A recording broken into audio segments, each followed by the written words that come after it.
Welcome to the last breakfast. Please enjoy the video. You start by activating airplane mode to silence cellular radios while keeping local radios controllable. Once on, immediately re-enable Wi-Fi from the same Quick Settings panel.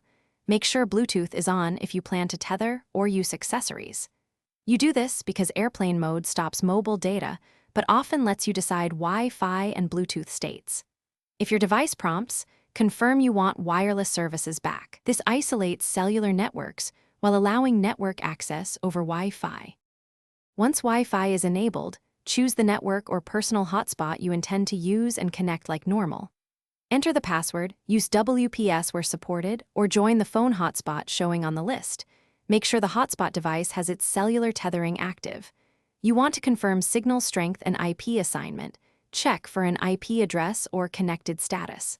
If the connection stalls, toggle Wi-Fi off and on, then retry. This forces a fresh DHCP lease and usually resolves handshake issues. You finish by validating network access. Open a browser or app to confirm data flows over Wi-Fi while airplane mode keeps cellular off.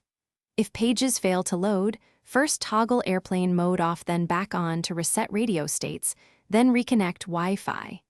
If that doesn't help, restart the hotspot or router to clear NAT or tethering issues. Key troubleshooting tip: reboot the device providing the hotspot.